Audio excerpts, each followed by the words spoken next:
Hello दोस्तों, competitive programming using Java lecture series में आपका स्वागत है। आज हम लोग देखने वाले हैं कि किस तरह की रिकर्सिव प्रॉब्लम्स को हम लोग रिकरेंस रिलेशन से सॉल्व करेंगे। तो आपको पता है कि पिछले लेक्चर में हम लोगों ने देखा था कि किसी भी प्रॉब्लम, लूप की प्रॉब्लम को हम लोग रिकर्जन से सॉल्व कर सकते हैं।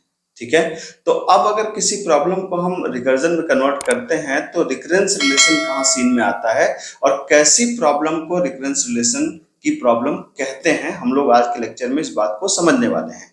तो सबसे पहले हम लोग इस बात को समझें कि रिकरेंस रिलेशन होता क्या है।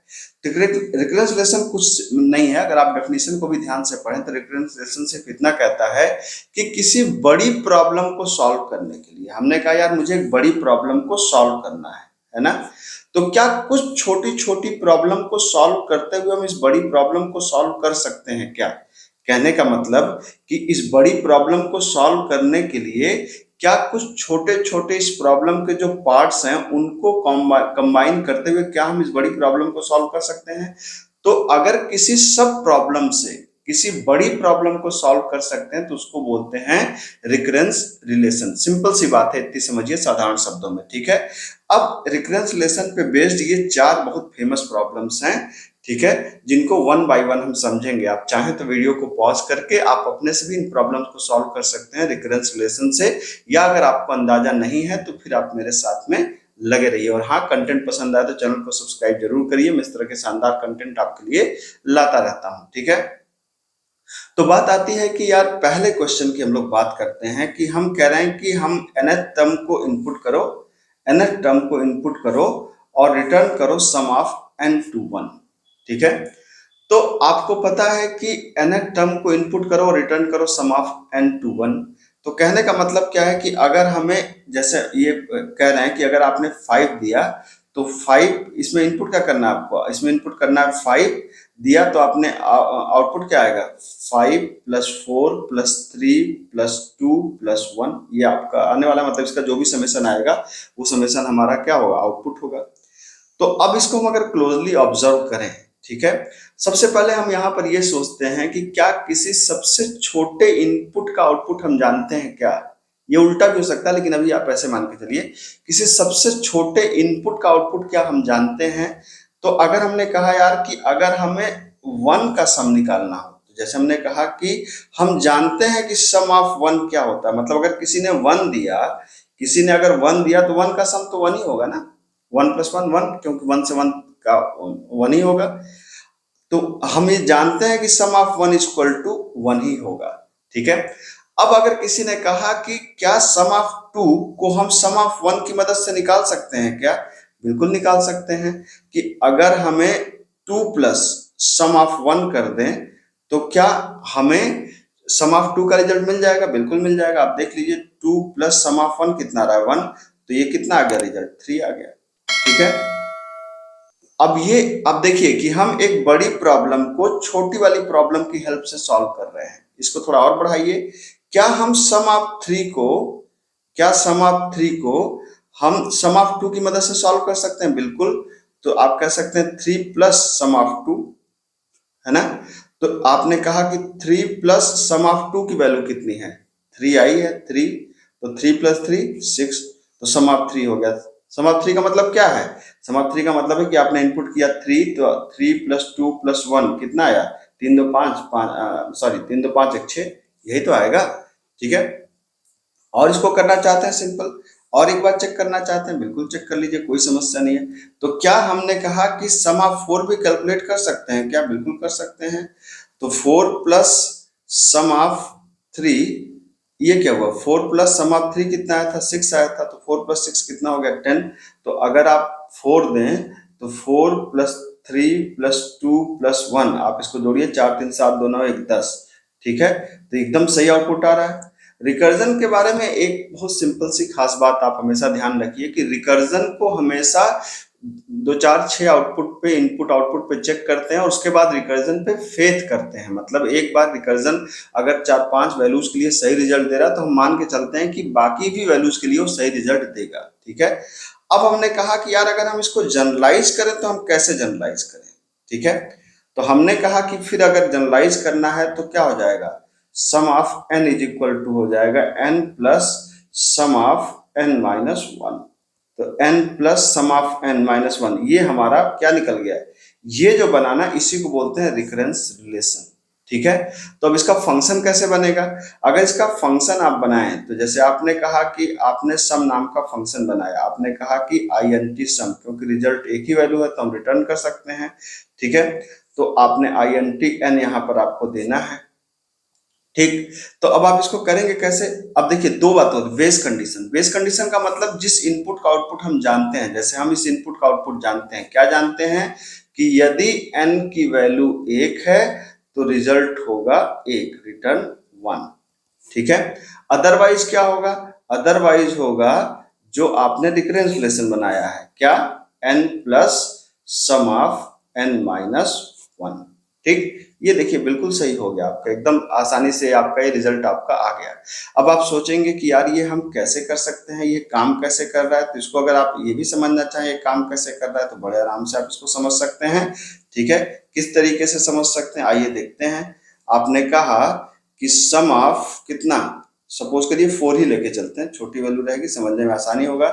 तो क्या ये n है 4, क्या n 1 है क्या? नहीं, तो ये कह रहा है कि रिटर्न करो कितना, n प्लस, मतलब 4 plus sum of n minus 1। तो n कितना है 4, तो ये हो जाएगा n माइनस 1 मतलब 3।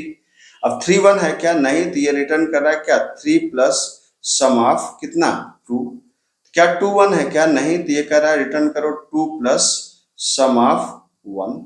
ठीक है, अब सम ऑफ 1 की वैल्यू कितनी है? अगर आप ध्यान से देखें तो सम ऑफ 1 की वैल्यू कितनी आएगी, 1, और 2 प्लस 1 कितना हो जाएगा 2, और 2 और 3 कितना हो जाएगा 5, और 5 और 4 कितना हो जाएगा, तो यहाँ 2 1 3, सॉरी यहाँ पे आ गया 3, और 3 3 6, और 6 और 4 कितना आ गया 10 आ गया। आपके पास सम ऑफ 4 की वैल्यू 10 आ जाएगी। तो आप देख सकते हैं कि ये हमारा फंक्शन बन गया, ये हमारा, हमने इसका ड्राई रन दिखा दिया।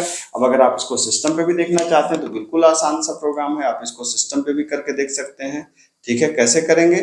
हमने एक स्टैटिक फंक्शन क्या बना दिया, ये यहाँ पे हमने कहा कि पब्लिक स्टैटिक फंक्शन का नाम क्या है, मान लीजिए सम, और आपने INTN यहाँ पास कर दिया। सिंपल लॉजिक थे, आपने कहा कि यदि n इज इक्वल टू क्या, आपने कंडीशन लगाया कि यदि n इज इक्वल टू 1, तो आपने कहा कि क्या कर दो, रिटर्न कर दो 1, नहीं तो क्या कर दो, रिटर्न कर दो n plus sum of n minus 1, ये हो गया आपका। ठीक है, अब आपने कहा यार कि अब इसको हम क्या करते हैं, अब यहाँ पे हम इसको सिस आउट करके चेक कर लें। सिस आउट करके आपने सम फंक्शन को कॉल कर लिया, और सम फंक्शन के अंदर मान लीजिए आपने पास कर दिया 4, रिजल्ट आना चाहिए कितना, रिजल्ट आना चाहिए पब्लिक स्टैटिक, यहाँ पे INT विथ लगेगा, रिटर्न करेगा ना फंक्शन। ठीक है, तो यहाँ पे n की वैल्यू हो गई 4 और रिजल्ट आना चाहिए 10। आप इसको देखिए, अब इसको आप रन करा के चेक कर लीजिए। अब जब आप इसको कंपाइल करेंगे, ठीक है, तो यहाँ पर रिटर्न 1 पे सेमीकोलन मैंने नहीं लगाया है, तो यहाँ पे सेमीकोलन लगा दीजिए, और ये आइए आप यहाँ पे कंपाइल किया आपने, और कंपाइल करने के बाद आपने इसे जब रन कराया, ठीक है, तो आप देख सकते हैं रिजल्ट आपके सामने है 10। ठीक है, तो ये बिल्कुल सही हो गया आपके सामने। ये सिंपल सा आपका प्रोग्राम है जो रिकरेंस रिलेशन बेस्ड है, जो मैंने आपको लॉजिक समझाई थी उसके हिसाब से। ठीक है, अब बढ़ते हैं दूसरे क्वेश्चन की तरफ से। कायदे से तो अब दूसरे क्वेश्चन को करने के लिए आपको खुद से थोड़ी देर वीडियो को पॉज करके आपको इसको ट्राई करना चाहिए। ठीक है, अगर फिर ये बहुत फेमस क्वेश्चन भी है, आपने फर्स्ट ईयर में इसको समझा भी होगा, याद भी किया होगा। यहाँ पे क्या है, फैक्टोरियल। तो सेम रिकरेंस रिलेशन की प्रॉब्लम को आप समझिए कि आपने क्या कहा, आपने कहा कि मैंने क्या कहा कि सबसे पहले सोचिए सबसे छोटा हमें क्या है, हमें चाहिए फैक्टोरियल किसी भी नंबर का। मान लीजिए कि अगर मैंने 4 दिया तो 4 का फैक्टोरियल कितना आता है, 4 इंटू 3 इंटू 2 इंटू 1। ठीक है, तो अब आप यहाँ पे देख सकते हैं 4 3 जा 12, 12 2 जा 24 इंटू 1 24, तो ये आना चाहिए कितना, 24 आना चाहिए। तो इसका मतलब ये हुआ कि आपने कहा कि 4 का रिजल्ट 24 आएगा। तो अब हम ये सोचेंगे क्या किसी पिछले रिजल्ट के बेस पे कोई रिजल्ट कैलकुलेट कर सकते हैं क्या। इस क्रम में हम सबसे पहले सोचते हैं कि सबसे छोटी वैल्यू जिसका हम आउटपुट जानते हैं। तो अगर कोई आपसे कहे कि फैक्टोरियल ऑफ 1 का आउटपुट जानते हो क्या, हाँ यार फैक्टोरियल ऑफ 1 में क्या दिक्कत है, फैक्टोरियल ऑफ 1 का तो हम जानते हैं, क्या जानते हैं, फैक्टोरियल ऑफ 1 का आउटपुट होगा 1। ठीक है, अब हमने कहा यार फैक्टोरियल ऑफ 1 का जानते हो क्या, फैक्टोरियल ऑफ 1 की मदद से फैक्टोरियल ऑफ 2 निकाल सकते हो क्या, तो आपने कहा factorial of 2 equal to 2 into क्या, फैक्टोरियल ऑफ 1, ठीक है। तो 2 इंटू फैक्टोरियल ऑफ 1 कितना था 1, तो ये आ गया 2, बिल्कुल ठीक बात है। अब आपने कहा क्या फैक्टोरियल ऑफ 2 की मदद से फैक्टोरियल ऑफ 3 निकाल सकते हो क्या, तो हमने कहा देखते हैं। तो factorial of 3 is equal to क्या कर सकते हैं 3 इंटू फैक्टोरियल ऑफ 2। अब आप देखिए तो 3 इंटू फैक्टोरियल ऑफ 2 कितना आया था 2, तो ये कितना आ गया 6, ठीक है। अब हमने कहा यार क्या फैक्टोरियल ऑफ 3 की मदद से फैक्टोरियल ऑफ 4 निकाल सकते हो क्या, एक बार चेक कर लेते हैं। तो हमने कहा factorial of 4 is equal to 4 into क्या फैक्टोरियल ऑफ 3, तो ये 4 इंटू क्या हो गया फैक्टोरियल ऑफ 3 का मतलब कितना है, फैक्टोरियल 3 आया था 6, तो 6 4 जा 24, यार ये एकदम परफेक्ट आ रहा है, ठीक है। कहने का मतलब कि अब एक रिकरेंस रिलेशन जनरेट हो रहा है यहाँ पर। अब इसको जनरलाइज करिए, तो इसको आप जनरलाइज कैसे करेंगे, इसको जनरलाइज करेंगे आप देखिए फैक्टोरियल ऑफ n, तो 4 की जगह हो गया n, फैक्टोरियल ऑफ 4 को क्या कर दीजिए n इज इक्वल टू, ये 4 है मतलब n इंटू ये n माइनस 1 है, तो फैक्टोरियल ऑफ n माइनस 1, ये देखिए ये बन गया, ये किसका फैक्टोरियल का रिकरेंस रिलेशन है ना, तो ये बन गया आपका फैक्टोरियल का रिकरेंस रिलेशन। तो आप देख सकते हैं कि कितना आसानी से आपने इसको बना लिया, ठीक। अब देखिए जब आप इसका फंक्शन लिखते हैं ना तो बस दो चीज बन जाए, एक बन जाए रिकरेंस रिलेशन और एक बन जाए बेस कंडीशन, इसको बोलते हैं बेस कंडीशन, ये जो बना रहे हैं इसको बोलते हैं बेस कंडीशन। तो रिकरेंस रिलेशन और बेस कंडीशन ये दोनों डिसाइड हो गया ना, तो फंक्शन लिखना तो चुटकियों का काम है। कैसे, सिंपल, आपने कहा कि INT फैक्ट, ठीक है, INT n, आपने क्या कहा, आपने कहा बेस कंडीशन n1 है तो रिजल्ट 1, तो हमने कहा कि यदि n1 है तो रिटर्न कर दो किसको, रिटर्न कर दो 1 को, नहीं तो बस ये वाला रिकरेंस रिलेशन, तो आपने कहा नहीं तो रिटर्न कर दो क्या, रिटर्न कर दो n into factorial of n minus 1, that's it, हो गया काम खत्म। अब इसके ड्राई रन को आप समझना चाहते हैं, मैं इसके ड्राई रन को भी आपको समझाता हूँ, बहुत ही आसान है इसका ड्राई रन, ठीक है।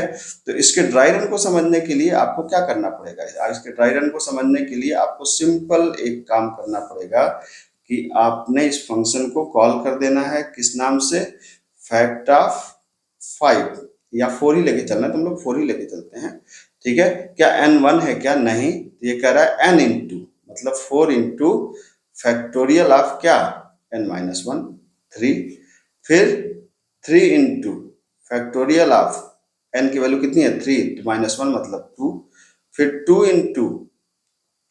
Into factorial of n minus 1 मतलब 2 माइनस 1 1 हो गया। अब n 1 है तो रिटर्न 1, तब यहाँ पे 1 आ जाएगा, ठीक है। तो अब यहाँ पे कितना आ गया 1 आ गया। अब 2 इंटू 1 को मल्टीप्लाई करिए, 2 इंटू 1 कितना आया 2, और 3 इंटू 2 को मल्टीप्लाई करिए कितना आया 6, 6 इंटू 4 को मल्टीप्लाई करिए कितना आया 24, तो रिजल्ट कितना आने वाला है 24, ठीक है। तो ये हो गया कि आपका फैक्टोरियल का रिकरेंस रिलेशन वाला प्रोग्राम। इसको भी अगर आप देखना चाहते हैं तो एकदम आसान सा प्रोग्राम है, आप देख सकते हैं कि INT आपने यहाँ पे क्या कर दिया, आपने INT यहाँ पे कर दिया फैक्ट, ठीक है, और बिल्कुल कंडीशन को अब यहाँ पर फंक्शन का नाम फैक्ट कर दिया, n1 है तो रिटर्न 1, यहाँ कोई दिक्कत नहीं है। अब यहाँ पे क्या बदला, n इंटू फंक्शन का नाम क्या बन गया है, फंक्शन का नाम बन गया है fact n minus 1, that's it, ठीक है। अगर आप इसको भी रन करा के देखेंगे, फंक्शन का नाम हो गया है फैक्ट, तो हम क्या कर सकते हैं, आप चेक कर सकते हैं, यहाँ पे कंपाइल किया और आना चाहिए 24, आपके सामने आउटपुट है 24, you can check it out, ठीक है। तो ये है हमारा फैक्टोरियल का रिकरेंस रिलेशन बेस्ड, ठीक है, प्रोग्राम फंक्शन आप कह सकते हैं, जो आप देख सकते हैं कि कितना छोटा छोटा कोड होता जा रहा है, ठीक है। तो ये काफी आसान होता है।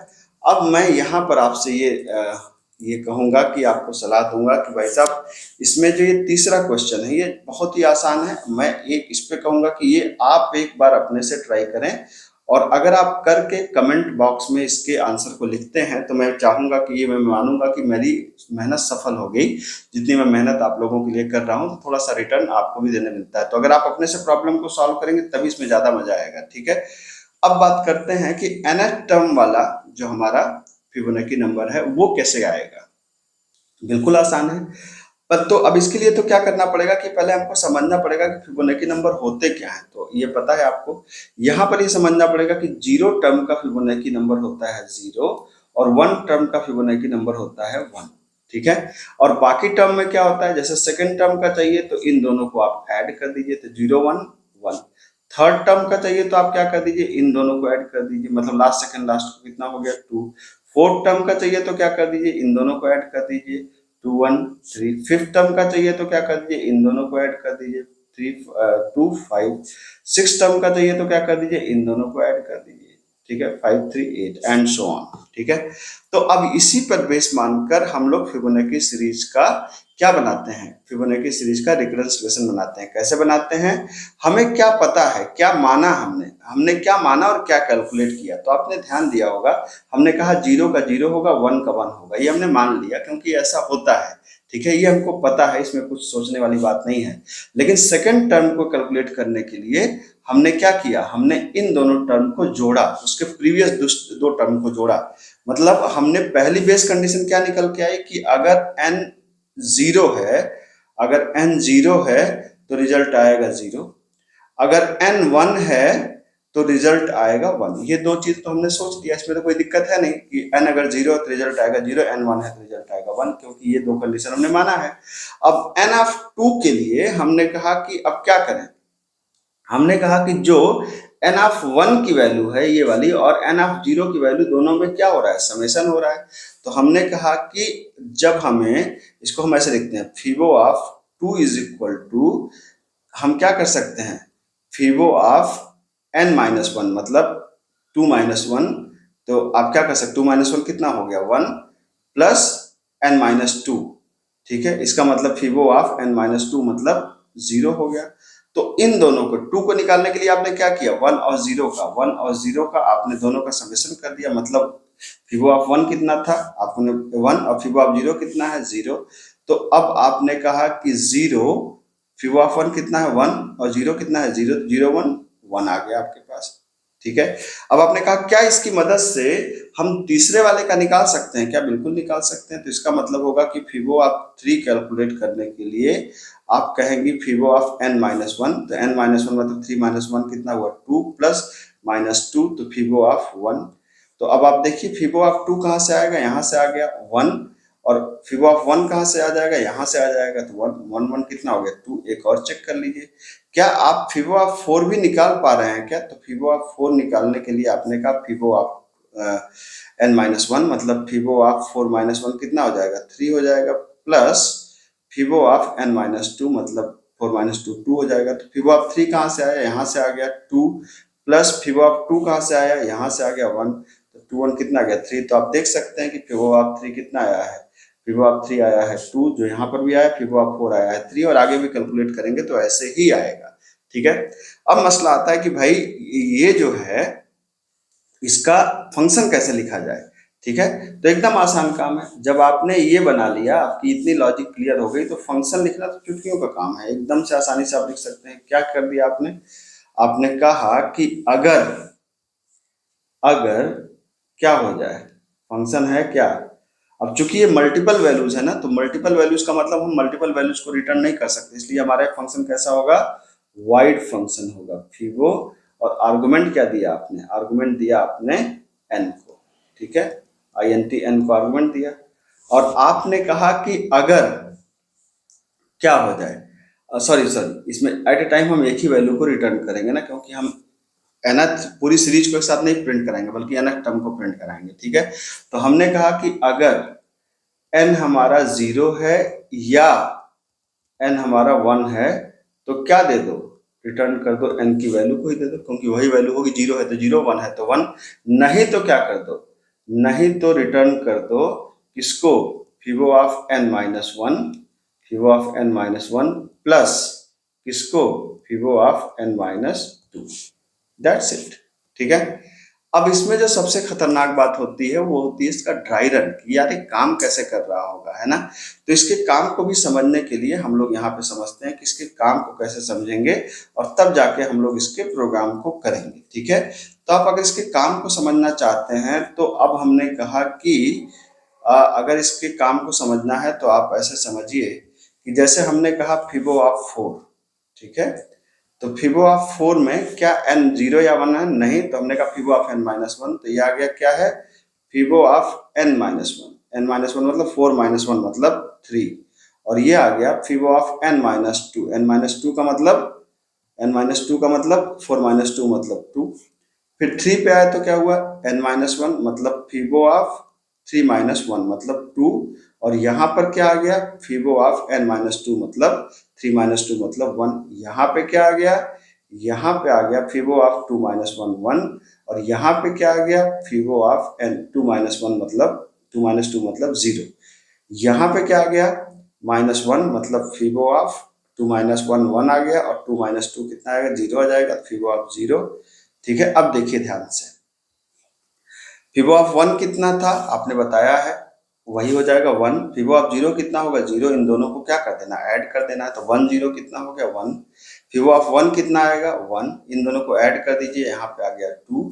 फिबो ऑफ 1 कितना आएगा 1, 0 कितना आएगा 0, इन दोनों को ऐड कर दीजिए, कितना आ जाएगा 1, और 2 प्लस 1 को ऐड कर दीजिए, कितना आ जाएगा 3। तो फिबो ऑफ 4 का रिजल्ट कितना आ रहा था, 3 आ रहा था। ठीक है, तो ये आपका हो गया फिबोनाची का। अब अगर इसको आप समझना चाहते हैं किसकी मदद से, इसको आप समझना चाहते हैं प्रोग्राम में, तो इतना अगर हम समझ गए तो प्रोग्राम लिखना तो यार चुटकियों का काम है, चुटकियों का काम, आइए चुटकी बजा ही लीजिए। ठीक है, तो आपने कहा क्या, आपने यहाँ पे कहा कि पब्लिक INT, पब्लिक स्टैटिक भी लगा दीजिए, पब्लिक स्टैटिक INT फिबो, और फिबो के अंदर हमने दे दिया INT n, और हमने क्या कहा, हमने कहा कि यदि n कितना है, n 1 है, सॉरी n अगर 0 है या n 1 है, तो हमने कहा रिटर्न क्या कर दो, रिटर्न कर दो n को, नहीं तो क्या रिटर्न कर दो, नहीं तो रिटर्न कर दो fibo of n minus one को plus fibo of n minus two को। ठीक है, और इस फंक्शन को कॉल कर लो, इसको फिबो फंक्शन को कॉल कर लो 4 के लिए। रिजल्ट कितना आना चाहिए 24, हमने चेक किया था अभी। आप इसको एक बार रन कंपाइल कराइए और रन कराइए, 3 आ रहा है, कहीं कुछ गड़बड़ हो रही, फिबो ऑफ 4 पे कितना आ रहा था, 3 आ रहा था। अच्छा, फिबो ऑफ उस पर तो 3 आएगा ना, सॉरी मेरे दिमाग में वो था, मेरे दिमाग में फैक्टोरियल था, तो फिबो ऑफ 4 में फिबोनाची nth टर्म तो 3 आएगा। ठीक है, तो बिल्कुल सही हमारा प्रोग्राम है, एकदम परफेक्ट है। मेरे ख्याल से जानकारी पसंद आई होगी, काफी मेहनत से मैंने ये वीडियो बनाया है, और आपको अगर ये पसंद आया तो चैनल को सब्सक्राइब करना तो कहना नहीं चाहिए, आपको खुद से कर लेना चाहिए, लेकिन फिर भी बहुत से लोग नहीं करते हैं, आपकी इच्छा है भाई, कोई बात नहीं, लेकिन मैंने बड़ी मेहनत से बनाया है। मिलते हैं, थैंक यू सो मच।